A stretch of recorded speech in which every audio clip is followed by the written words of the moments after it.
नमस्कार दोस्तों, OCN network में आपका स्वागत है। मैं हूं ओमकार चौधरी और मेरे साथ आप फ्रेम में देख ही रहे हैं भाऊ तोरसेकर जी हैं और हम दोनों ही पुणे में हैं क्योंकि जयपुर डायलॉग का यहाँ पर एक समिट है और वो भाऊ के ही इनिशिएट पे हो रहा है। लेकिन आज चर्चा करेंगे हम दिल्ली की, क्योंकि हरियाणा में भारतीय जनता पार्टी की सरकार बनी, महाराष्ट्र में बनी और अब निरंतरता में ये तीसरा स्टेट है जब भारतीय जनता पार्टी की सरकार बनने जा रही है। लोकसभा चुनाव में जो झटका लगा था बीजेपी को, 240 सीटें आई थी, लेकिन मैं उसको झटका भी नहीं मानता हूँ इस मायने में क्योंकि 10 साल सरकार चलाने के बाद अगर फिर भी भारतीय जनता पार्टी की 240 सीटें आ रही हैं तो ये कम समर्थन नहीं है। हमें ये याद रखना चाहिए कि मनमोहन सिंह की सरकार 2004 से 2014 तक चली थी और 10 साल बाद 2014 में कांग्रेस केवल 44 सीटों पर सिमट गई थी, 44 सीटों पर सिमट गई थी। 10 साल के शासन के बाद भी नरेंद्र मोदी के नेतृत्व वाली भारतीय जनता पार्टी को 240 सीटें मिली। लेकिन संकट क्या था? संकट ये था कि 240 सीटों को भी हार की तरह प्रचारित करने की कोशिश की गई और 99 सीट जीतने वाली कांग्रेस अपने को जीता हुआ दर्शाने की कोशिश कर रही थी, बेशर्मी कर रही थी। अब सिरे से अभी तक ये 5 राज्यों के चुनाव हुए हैं। जम्मू कश्मीर का हुआ, वो झारखंड का हुआ, हरियाणा महाराष्ट्र का हुआ और अब दिल्ली का हुआ। इन 5 ही राज्यों में कांग्रेस पार्टी का प्रदर्शन बहुत खराब रहा है। हरियाणा का थोड़ा सा मान लीजिए जहां 37 सीटें आई हैं, वरना बाकी सभी जगह बहुत खराब प्रदर्शन रहा है। और सबसे बड़ी बात, सबसे बड़ी खबर जिस पर हम चर्चा करने वाले हैं भाऊ के साथ, वो तो ये है कि अरविंद केजरीवाल अपना भी चुनाव हार गए हैं, मनीष सिसोदिया अपनी सीट से हार गए हैं, सत्येंद्र जैन अपनी सीट हार गए हैं। यानी जो 3 लोग जेल गए थे उन तीनों को मतदाताओं ने हरा दिया है और आम आदमी पार्टी की बहुत बुरी हार हुई है, भारतीय जनता पार्टी की शानदार जीत हुई है। भाऊ बहुत स्वागत है। भाऊ पहली टिप्पणी क्या है दिल्ली के इस नतीजे पर? मैं तो मजाक में बीच प्रोग्राम में अभिषेक तिवारी को बोल गया, केजरीवाल अब की बार यमुना पार। तो इनको पार दिल्ली से ही भगा दिया। तो बात साफ थी। एक मैं मानता हूँ कि इसमें बीजेपी की बड़ी भारी जीत है, ऐसा मैं नहीं मानता। केजरीवाल ने लोगों को बाध्य किया था कि मुझे लात मारकर निकाल दो, मैं ऐसे वैसे निकलने वाला नहीं हूँ। कोर्ट कचहरी, मुकदमे, आरोप, अरेस्ट, गिरफ्तारी, ऐसे निकलने वाला नहीं हूँ, कानून के रास्ते से नहीं, मुझे लात मारकर भगाओ। और पब्लिक को भगाने को बोला था और पब्लिक ने भगा दिया। आपको याद होगा जब कुछ महीने पहले लोकसभा का चुनाव हो गया तो ये जेल में थे, फिर भी इनको कोर्ट ने एक चांस दिया था कि भाई ठीक है, तुम पार्टी के प्रमुख हो तो लोकसभा चुनाव के प्रचार में बाहर जाओ। तो इन्होंने पॉलिटिक्स के बजाय केजरीवाल ने वो भी चुनाव का मुद्दा बनाया कि जेल का जवाब वोट से। तो लोकसभा चुनाव में भी लोगों ने बता दिया था कि हम इसको यहाँ मुख्यमंत्री नहीं चाहते, इसकी असली जगह जेल में है। तो वो हो गया था, फिर भी ये सामने आ गए, बेशर्मी से सामने पेश आए और लोगों ने बताया। मैं मानता हूँ कि लोगों ने कोर्ट को बता दिया है इसकी जमानत कैंसिल करो, इसको अंदर डाल दो, सिसोदिया को भी डाल दो, सत्येंद्र जैन को भी डाल दो। तो इतनी बिल्कुल साफ चुनाव के नतीजे जो है वो बीजेपी के जिताने के बजाय, बीजेपी की गवर्नमेंट लाने के बजाय, मैं मानता हूँ कि केजरीवाल जैसे एक ठग को जेल में रखो, ऐसा इस मैंडेट का मायने होता है, ऐसे मैं मानता हूँ। भाऊ अगर हम कुल मिलाकर के जो आपने अभी जिस्ट दिया है दर्शकों के सामने कि एक ठग है, एक झूठा आदमी है, पाखंडी है, नाटक नौटंकी करता है, मुंह पर झूठ बोलता है और लोगों को ठगने की कोशिश करता है। इनको 10 साल 11 साल दिल्ली की सेवा करने का एक मौका मिला था। ये कुछ करके दिखा सकते थे, बजाय इसके कि 3-3 4-4 प्रेस कॉन्फ्रेंस रोजाना करें और झूठे दावे करें।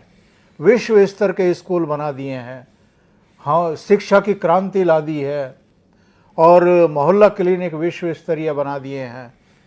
यमुना को साफ नहीं कर पाए, दिल्ली को पोल्यूशन फ्री नहीं कर पाए। जब भी सर्दी आती है दिल्ली में पोल्यूशन वो ओड इवन का रोना हर साल का। इसी तरीके से बरसात होती है तो जगह जगह सड़कों पर झीलें बन जाती हैं, सड़कें खड़ी हो जाती हैं। तो एकदम फेलियर, लोगों की आंखों में धूल झोंकना, फ्री बीज का लालच देना और सत्ता में बने रहना। इस बार लोगों ने वो फ्री बीज का भी इनका आश्वासन उठा करके बाहर फेंक दिया।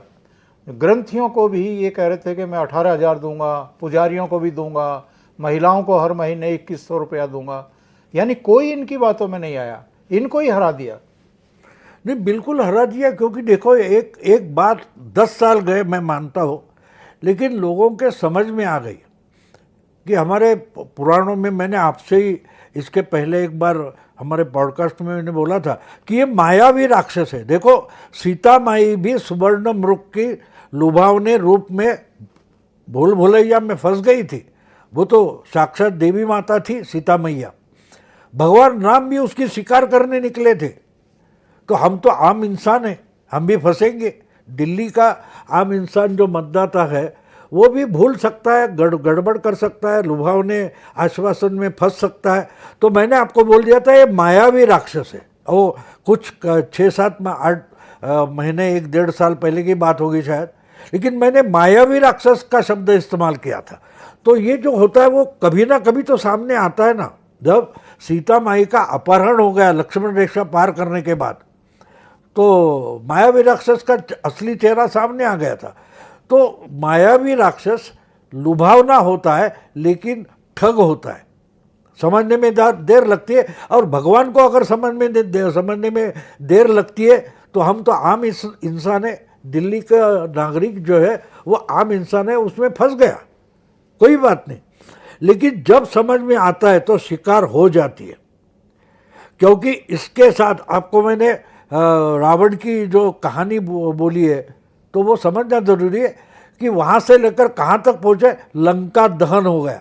आज हम समझ सकते हैं कि केजरीवाल की पर्सनल हार हुई है। केजरीवाल के 2 निकट जो लोग हैं, सत्येंद्र जैन और सिसोदिया भी हार गए, आतिशी कुछ तरीके से बच गई, आम आदमी पार्टी की लंका लग गई। तो ये रामायण वगैरह कहानियाँ नहीं होती, उसमें कुछ बोध होता है। अगर हम हमेशा उसमें बोध जो है, उसमें जो आशय है, वो अगर हम समझने की कोशिश करें तो हमारी ज़िंदगी आसान हो सकती है। ना ऐसे कोई भी आकर हमें फंसा सकता है, ठगी कर सकता है। तो ये तो ठीक है नहीं, ये कहाँ से ला कर देने वाला था, ये कहाँ से ला कर दे। आपको याद होगा, मैं आपको बोल दूँ कि जब आम आदमी पार्टी बनी भी नहीं थी और बनना शुरू था, तब इन्होंने क्या बोला था, मैं तो इनकम टैक्स कमिश्नर था, मैं 15-20 करोड़ रुपए खा लेता था और कांग्रेस वालों को 5 करोड़, बीजेपी को 5 करोड़ देकर 10 करोड़ मैं ही खुद हजम कर सकता था, लेकिन मैंने नहीं किया क्योंकि मुझे राजनीति बदलनी है। क्या क्या नाटक नहीं किए। लेकिन लोग भी कहते ठीक है भाई, भावना की इसमें बह गया था, बोला होगा, लेकिन चीफ मिनिस्टर है तो करने दो। लेकिन जब ये बात होती है कि जब आदत सी बन जाती है झूठ बोलने की, तो परिणाम ये आते, कहाँ रुकना, झूठ भी बोलना है तो एक बात समझ में रखो कि झूठ जब तक सामने वाले को हजम होता है तब तक ही बोलना चाहिए, नहीं तो आपका मुखौटा फट जाता है। और वही केजरीवाल का हुआ है। लोगों ने केजरीवाल को, पार्टी को नहीं सिर्फ हराया, उनकी सत्ता नहीं गई है। उनको सबसे बड़ा दुखड़ा केजरीवाल का क्या होगा, जो शीश महल अपने लिए बना के रखा था, तो कॉन्फिडेंस क्या था, देखो कि मैं मरने तक चीफ मिनिस्टर बन के रहूँगा और शीश महल में रहूँगा और लोग मैं बोलूँगा वही सच समझेंगे। तो वो उनको आईना दिखाया लोगों ने कि तुम असलियत क्या हो, केजरीवाल की असलियत क्या है वो दिखा दिया है। बाहू जब ये राजनीति में आए थे, अन्ना आंदोलन के गर्भ से निकले थे, तो उस समय ये पूरे देश के पॉलिटिशियन को भ्रष्ट बताते थे। इन्होंने जंतर मंतर पर किस किस के पोस्टर नहीं लगाए थे। प्रणब मुखर्जी का पोस्टर लगा दिया था, शरद पवार, लालू यादव, चलो उनकी तो छवि वैसी है, उनका तो फिर भी समझ में आता है। लेकिन ऐसे ऐसे लोगों के पोस्टर चिपका देते थे। ये प्रेस कॉन्फ्रेंस में आते थे, कागज़ के इतने बड़े बड़े गट्ठर लेकर के आते थे कि देखो हमारे पास दस्तावेज हैं, और उनमें से एक भी पन्ना कभी इन्होंने मीडिया को नहीं दिया। बस लहराते थे, बैठ करके प्रेस कॉन्फ्रेंस करते थे, मीडिया वाले उसको लाइव करते थे, एक परसेप्शन क्रिएट करके, दूसरों की छवि खराब करके, अपने को धवल बता करके, साफ सुथरा बता करके भाग जाते थे। और ये अब तक इनका चल रहा था। अभी भी इन्होंने इस चुनाव में भी, लोकसभा चुनाव में भी 3-3, 4-4 प्रेस कॉन्फ्रेंस रोजाना, रोज नए मुद्दे उछालो, पुराने मुद्दों को विस्मृत करने की कोशिश करो, इन पर जो आरोप लग रहे हैं उनको विस्मृत करने की कोशिश करो। तो जनता ने इस बार तय कर लिया था कि भाई ये अब चलेगा नहीं, जो टैक्टिस तुम अपनाते हो। नहीं, बिल्कुल है। एक बात है, देखो ये मैं नहीं मानता कि कांग्रेस चुनाव लड़ी इसलिए ये हार गए या बीजेपी ने तगड़ी ताकत लगाई। मैं नहीं मानता। मैं ये मानता हूँ कि आम जनता ने तय कर दिया था कि बस ये इंसान नहीं चाहिए, बस ये ठगों की पार्टी नहीं चाहिए। भले इमरान खान चलेगा, शहबाज नवाज चलेगा, लेकिन ये नहीं चलेगा। ये लोगों, और लोग जब, आम लोग जब तय करते हैं कि भाई ये नहीं चलेगा, तो उसका मतलब साफ होता है कि आप जा रहे हो। और मैं मानता हूँ कि खुद केजरीवाल को उसका आभास हो गया था। वो जिस तरीके से डेस्परेट होकर बोल रहे थे, देखो कुत्ता जो होता है वो जोर शोर से तब भौंकता है जब वो खुद डरा हुआ होता है। और केजरीवाल जिस ढंग से चिल्ला रहे थे, अनाप शनाप आरोप लगा रहे थे, तो उनको डर लग रहा था। केजरीवाल इतने डरे हुए हमको पिछले 10-12 साल में कभी दिखाई नहीं दिए, कभी दिखाई नहीं दी। तो बात साफ है, इनको हराने का लोगों ने तय किया था। हाँ, एक बात होती है कि चुनाव होता है, कोई लड़ाई होती है या कोई मैच वगैरह होती है, तो कोई हारता है, कोई जीता है। लेकिन जीत या हार में एक फर्क होता है, कोई दो टीम अच्छी लड़ती है, उसमें से अच्छी टीम जीत जाती है। मैं नहीं मानता कि आज का जो दिल्ली का चुनाव है, इसमें बीजेपी बड़ी भारी टीम थी, अच्छी टीम थी, जीत गई, नहीं है।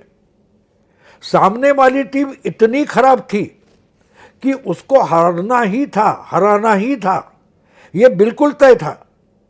अगर ईमानदारी से काम करते, देखो एक बात होती है, आपके जगह पर कितनी ताकत है, आपका सरकार है, आधा राज्य है, भाई एलजी के पास ज़्यादा अधिकार है। अरे शीला दीक्षित 15 साल मुख्यमंत्री थी, उनका कभी एलजी से झगड़ा हमने सुना तक नहीं। इनका हर दिन का झगड़ा चलता था, इनका चीफ सेक्रेटरी से झगड़ा चलता था, इनका सेंट्रल गवर्नमेंट से झगड़ा चलता था, इनका किसके साथ झगड़ा नहीं चल रहा था। और ये आज की बात नहीं, जब 50 दिन के लिए मुख्यमंत्री पहली बार बने, आपको याद होगा, रेल भवन के सामने इन्होंने अनशन कर दिया था, रात भर फुटपाथ पर सोए थे। ये कौन होता है? शिंदे। जब शिंदे वहाँ उस वक्त के क्या बोलते होम मिनिस्टर थे और गणतंत्र दिवस था, तो उसके पहले इन्होंने जो तमाशा किया था, आपको याद होगा, रेल भवन के पास। रेल भवन के पास। तो बात है कि हम तो दिल्ली के बाप है, ये कौन होते? हमको दिल्ली वालों ने चुना है।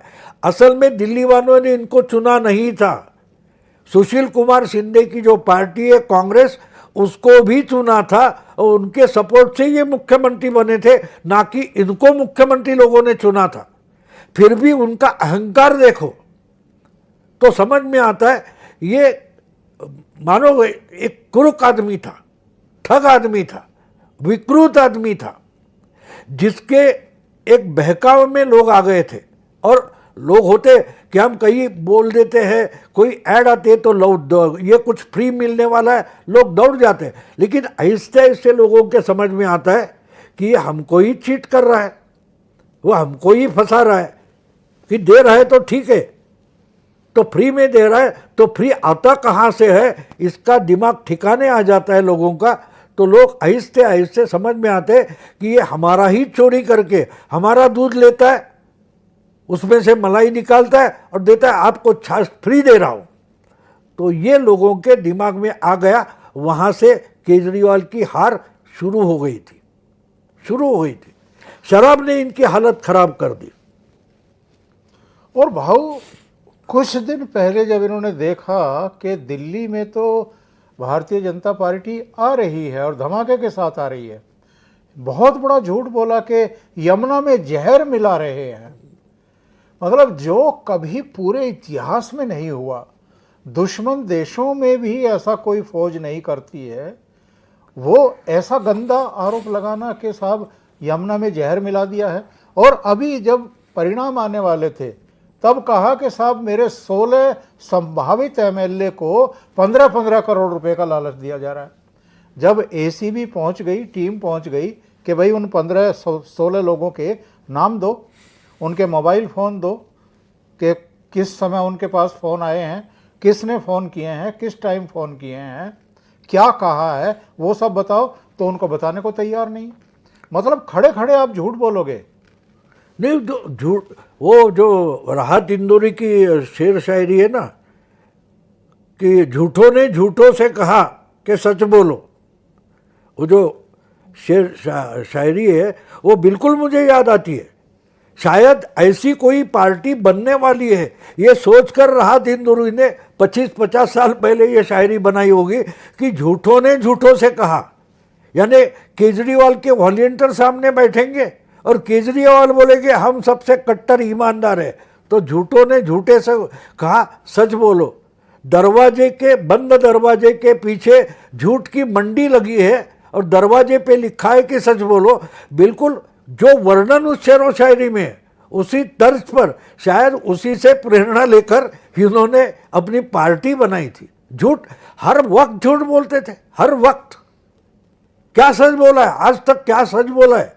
और आपको याद होगा जब कपिल सिब्बल हो, हमारे गडकरी हो या अरुण जेटली हो, एक एक ने जब इनके खिलाफ बदनामी की मुकदमे चलाए तो पैर पकड़कर लिखते हुए माफ़ी मांगी है कि मुझे मालूम नहीं था, मैं गलत बोल गया था।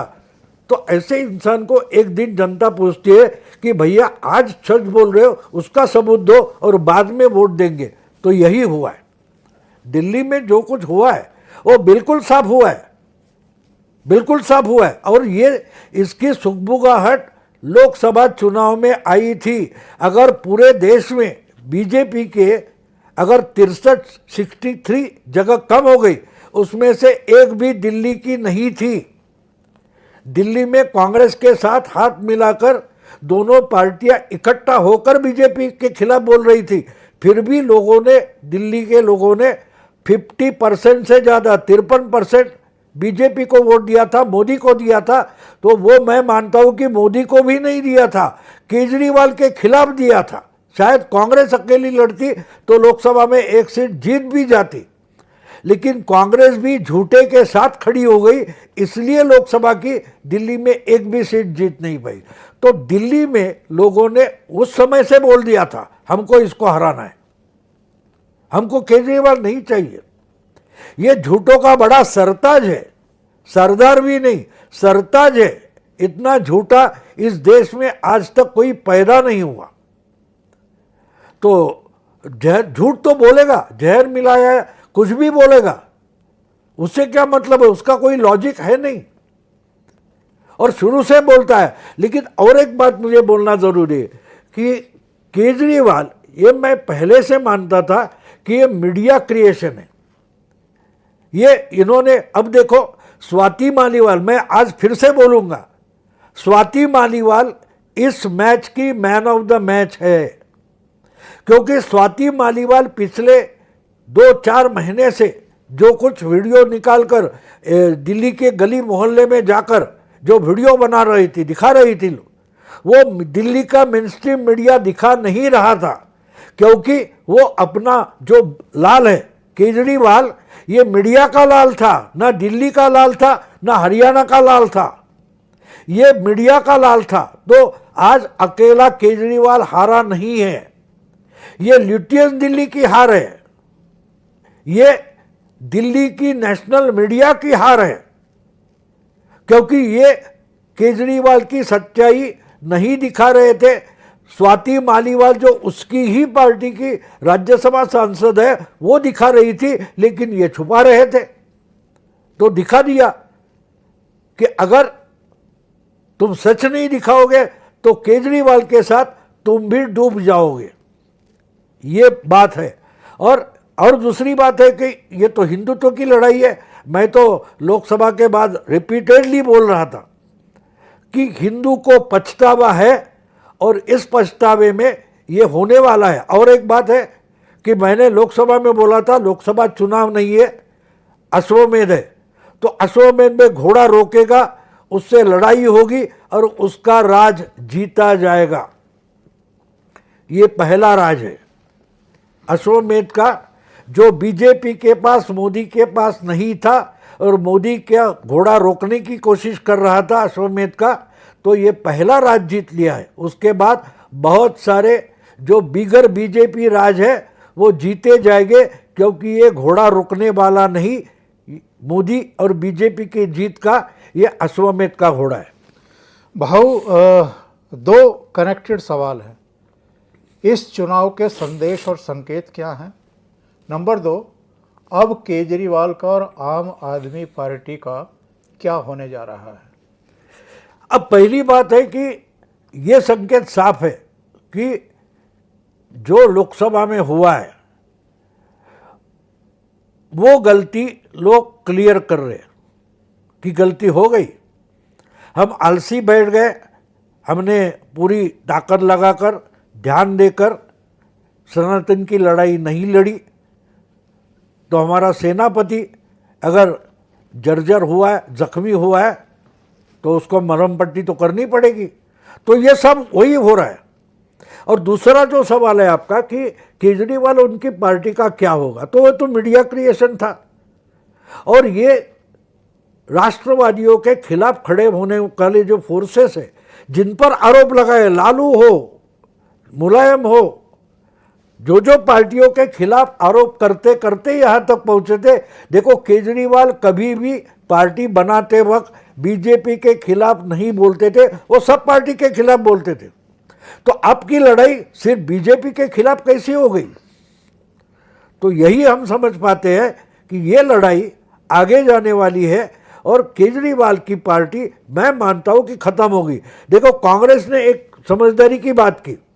कांग्रेस ने ये बात समझ, जो गलती कांग्रेस ने 12 साल पहले की थी 2013 में कि बीजेपी को सत्ता के बाहर बिठाओ, इसलिए इस मायावी राक्षस को इतना बड़ा बना के रखा।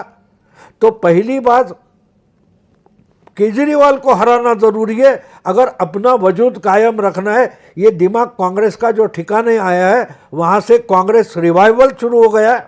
अब जब कांग्रेस का रिवाइवल होगा तो आम आदमी पार्टी का अस्त यानी ह्रास जरूरी है, अपरिहार्य है, होने वाला है। और जब यहाँ होगा उसका अगला स्टेप जो है वो हम पंजाब में देखेंगे, क्योंकि अब केजरीवाल मुख्यमंत्री नहीं रहा तो केजरीवाल कुछ दे नहीं सकता। ये जब वॉलंटियर्स के दिमाग में आता है तो वो बगावत शुरू कर देते हैं। एक इंसान की पार्टी थी, अब वो एक इंसान की नहीं रहेगी। तो जो जीता है वो सिकंदर होता है। भाऊ, कई बार लोग बहुत अतिरेक में, आवेश में आकर के कहते हैं कि देखो ये अरविंद केजरीवाल रोज़ाना गालियां बक रहा है, ये ऐसा कर रहा है, वो ऐसा कर रहा है, मोदी जी उठा करके इसको बंद क्यों नहीं करते, इसको गिरफ्तार क्यों नहीं करते। उनकी भावनाएं अपनी जगह हैं, लेकिन नरेंद्र मोदी समय आने पर संभवतः पूरी एक रणनीति बना करके, वो कहते हैं ना कि ठंडा करके खाना, और जब समय आता है तो जवाब देना, तो वो रणनीति नरेंद्र मोदी की काम आ रही है। जगह जगह हम देख रहे हैं ये चीज़। बिल्कुल बिल्कुल साफ होता है। देखो, मैं मानता हूँ कि एक ऐसा दुनिया भर माना जाता है कि दुनिया के सबसे बढ़िया अगर सेनापति कौन होगा तो उसको नेपोलियन मानते हैं। और नेपोलियन का एक वचन मुझे बहुत पसंद है, मैं मानता हूँ कि मोदी जी हमेशा उसका अनुकरण करते हैं। तो नेपोलियन कहता है कि अगर आपका दुश्मन आत्महत्या करने जा रहा है तो उसमें हस्तक्षेप मत करो। आपका दुश्मन अगर मरने ही वाला है तो उसके खून से अपने हाथ मत रंगो। तो मोदी जी वही करते। अगर केजरीवाल को विक्टिमहुड दे दिया तो वो रिवाइवल कर सकते। तो जो अपनी मौत मर रहा है उसको मारने की क्या जरूरत है? कोई जरूरत नहीं। यही तो कांग्रेस के बारे में हो गया था। हाँ, एक बात है कि दिल्ली में बीजेपी की टीम उतनी तगड़ी लड़ाई नहीं करती थी, इस बार वो हो गई। इस बार वो हो गई क्योंकि उसमें एक डेंजर था, अगर इस बार केजरीवाल जीत जाता तो वो बीजेपी की अकेले की हार नहीं थी, वो कांग्रेस की भी हार हो सकती थी। और कांग्रेस की हार का मतलब केजरीवाल आगे चलकर इंडी अलायंस की लीडरशिप पर दावा कर देते। तो कांग्रेस और बीजेपी दोनों की एक ही स्ट्रैटेजी थी कि इसको इंडी अलायंस का लीडर नहीं बनने देना है, तो बीजेपी ने उसको हराना है और उसमें कांग्रेस को हो सके उतनी मदद करनी है अपने रिवाइवल के लिए। तो दोनों के गोल एक थे, एक दूसरे के खिलाफ हो गए, लेकिन दोनों के गोल एक थे कि कोई भी हो। लोहिया, डॉक्टर राम मनोहर लोहिया हमेशा बोलते थे कि बड़े राक्षस को खत्म करने के लिए छोटे राक्षस की मदद ले लो, लेकिन छोटे को बड़ा मत होने दो। तो केजरीवाल जरूरत से ज्यादा बड़ा राक्षस हुआ था। और ये जब कांग्रेस के भी समझ में आया, कांग्रेस और बीजेपी ने अनजाने में एक संयुक्त नीति बनाई जिसके तहत ये बड़ा राक्षस खात्मा हो गया, जिसका रिपरकेशन, जिसका रिफ्लेक्स हम पंजाब में भी देखेंगे आगे चलकर। भाऊ, आखिरी सवाल, अब भारतीय जनता पार्टी को दिल्ली में काम करके दिखाना पड़ेगा क्योंकि लोगों की अपेक्षाएं बढ़ गई हैं। नहीं, बीजेपी को काम तो करना पड़ेगा। देखो, एक बात है, दिल्ली की बात क्यों कर रहे? मैं अभी पिछले 2 महीने में पत्रकार संगठन मुझे बहुत बुला रहे हैं और उनसे मेरी इंटरेक्शन ज़्यादा हो रही है। तो मैं हर जगह पत्रकारों से, वहाँ के लोकल पत्रकारों से पूछता हूँ कि गुजरात का मुख्यमंत्री कौन है, नाम बोलो। अरे पत्रकारों को याद नहीं रहता गुजरात का मुख्यमंत्री कौन है। यानी 12 साल जो गुजरात का मुख्यमंत्री रहा, जो आज देश का प्रधानमंत्री है, उसी गुजरात का आज का मुख्यमंत्री बहुत सारे पत्रकारों को याद नहीं आता। लेकिन गुजरात ढंग से चल रहा है, गुजरात की पॉलिटिक्स अच्छी चल रही है, गुजरात की गवर्नमेंट अच्छी चल रही है, गुजरात की अपोजिशन अच्छी चल रही है। इसका कारण एक ही है, लीडर छोटे हो रहे हैं, राज्य बड़े हो रहे हैं। राज्य प्रशासन, कारोबार, गवर्नेंस बड़ा हो रहा है।